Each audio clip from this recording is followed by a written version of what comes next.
Hi, Jennifer Warren here. And I want to talk a little bit about the feature I just wrote for DCEO magazine's November edition. And it also went alongside their Energy Awards. And this is on the heels of just attending a Fed Energy conference on the 13th. And it was very informative. But what was really interesting was that much of the information and the presentations, which there were like 7 hours worth, really sort of jived with the feature I just wrote. And so I want to sort of do a download and decompose this story because I've not really done a sort of a talking version of this feature. And I think there's some things worth noting alongside some of the developments that I gleaned at the Fed. So something that probably isn't obvious, but as the writer, you have to always look at what you see as most important. And what I thought was important was that there is increasing energy demand, both globally and, as we know, in the power sector in the United States, but also around the globe. And there had also been a lot of M&A activity. And so I sort of started conceptualizing about this story in the spring of this year. And as I started delving into it and trying to see what the meaning of this M&A activity would be, I happened upon the kind of the big story, which is, the data centers and AI. And now this had been in the works for over a year and a half. And I really kind of got the AI NVIDIA bug back in May of 23 and have been talking about it since then. But when I was looking at energy demand in oil and gas, where I was sort of focusing, I started realizing that there was this segue between power increasingly, and that there was going to be a big call on gas, natural gas in the future. And there have been various estimates that have been coming out that there could be like 24 BCFs of new natural gas demand because of data center growth. One of the analysts that I listened to at the Fed, his numbers were like 15 to 60 gigawatts. So I've seen ranges in between all that. So it's going to be, there's a big unknown as to how much power is going to be demanded in the future. We know it's going to grow, but there's no clear picture yet of how much it's going to be. So aside from the increase in natural gas that's going to be needed, and in the story, one of the oil and gas executives discussed the fact that hydrocarbons are still a growth industry. And that was also echoed in the Fed presentation by BP, where they sort of detailed what they saw as oil and gas demand going forward, specifically oil, even in an energy transition, even for the next decade or two or more, we could be needing anywhere from 80 million barrels a day to 100 million barrels a day. And it really depends on the pace of the transition. So I thought that was interesting. So it really kind of did jive with what I had been coming up with in my feature as well. The other thing that really stood out, obviously, was load growth, new load growth, and this had been also profiled in April of 24 in a story I did for DCEO, where I started discussing sort of this reindustrialization going on in the United States.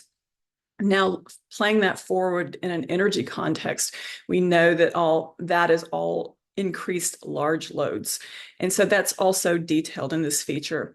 And somebody that really kind of, gave some clarity on this was Danny Rice of the CEO of Net Power. And there's sort of a vignette of his background there as well. And he's like an Appalachian wildcatter who's now increasingly, focusing on the power sector, specifically trying to clean up natural gas, which we will be needing in spades because of the need for baseload power in the future, with the growing digital economy, as well as the desire to have it cleaner. And he has some technology that's supposed to help with that in the future, where there will be cleaner natural gas fired power, which there's absolutely a call on in the future.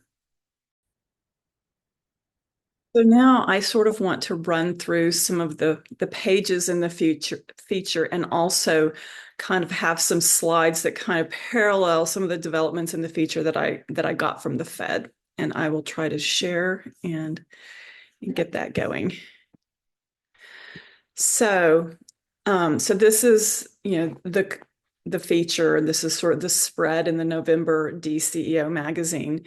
And so one thing to note, and this was a slide from the BP executives presentation at the Fed on the 13th, just discussing how oil demand really kind of hangs in there for a while. They sort of have it peaking around the 2030s timeframe. There's other views that it's not going to peak until the 2035s or whatnot. But one of the dynamics that he talked about is just that with oil, it's not just that you reduce usage in transportation. There's a feedstock component. Oil is a feedstock, and there's so many uses, and with growing economies around the world needing that's what is taken away from transportation is given back in feedstocks. So it just means that there's really this sort of steady growth. And this is just showing, and this was also from the Fed conference. And I'm pointing these out because it absolutely mirrors what my conclusions were and what the executives that I interviewed, the 6 CEOs I interviewed, were saying. So empirically, this story jives with some of the data that just came out, that was presented at the Fed. So this is just showing where the power demand growth is. As we know, it's been flat, and I talk about that. And it's supposed to be growing. Some say it could be growing like 2%. That was sort of one characterization by an analyst. So it's kind of varied, but it's from a very large base. But the two big areas of this power demand growth, one is transportation, and that's electrified vehicles, but that's from a really small base, and that's why the number of 32% looks like a lot over the up to 2030. But the other is data center growth, and they're showing it from 2023 to 2030. It's like a 13% increase. But that's from a base that's already been established. So this is the first page of the spread in energy, and it starts out with Andrew Power, who is the CEO of Digital Realty. And he just discusses from his point of view how he sees this as a bit of a technological arms race with AI and data centers and all this. And we know we've seen those stories, but he absolutely confirms this from his point of view. And really, I drill down with him as to what that looks like in practice. And so that's what's informative about that. And then the next section is, again, hydrocarbons are a growth industry. And then moving into Danny Rice's story about decarbonizing natural gas-fired power plants. And then one thing to note is that, Virginia has been the largest data center market in the United States, but Texas is number 2, and Dallas has a huge piece of that pie. And moving on, again, Andy Power discusses how, with the data centers, a lot of this digital transformation has been, firms going through their own digital transformation journey. And then comes the cloud, which, also increased the number of data centers. And now we have AI just getting started. And the designer did a nice graphic here about the load growth, like what the AI workloads are relative to normal data center load growth. And I'm going to show another chart in a minute that you can see it more clearly. And then this next part about looking for a wire is really kind of the context of load growth in Texas. And I interviewed a man named Victor Sowers, who's a CEO at a sort of a grid expert in Austin. And we had sat on a panel together before. And his big concern was, we're anticipating all this amazing, huge load growth in Texas. But for him, what he was most concerned about is this 19 gigawatts of load that are looking for a wire in the next 2.5 years, real projects looking for real wires. And this is some of the tension that is going on now and in the future, and probably in the next 5 years. So this was something that was highlighted by Danny Rice, and this is a chart that reflects that from the Fed conference. And as you can see, the expansion of solar activity, and ERCOT obviously is rising quite a bit, as is this gray line is like the rest of the United States. PJM, which includes Northern Virginia, is sort of flat right now. MESO, Midwest area, going up a bit. But part of why ERCOT is kind of rising is because we have much shorter interconnection queues, and that's discussed as well in this feature. This is showing the amount of what's in the interconnection queue, 2 terawatts. And Victor had discussed this a little bit too, and there's actually a video interview with him. And it's just showing here, really in the middle, these black dots here are showing the fastest queues, like how fast like energy can get on the queue and start supporting data centers, load growth, and all this.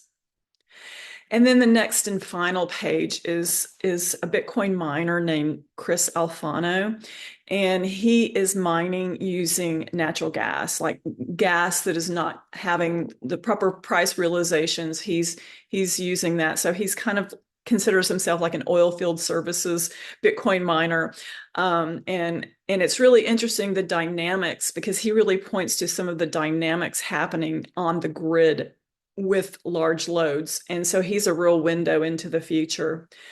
And this is the workloads that are coming. So this was also, this was in the graphic that I showed earlier, but bottom line, as you can see, these dark blue is the regular traditional workloads of data centers and data center power usage. And as you can see, it's just starting to increase the AI workloads, this lighter blue part. And over here is just the NVIDIA stock. And, as we know, it just keeps going up. And we'll see, NVIDIA is supposed to announce on Wednesday. So I sort of wanted to get ahead of that.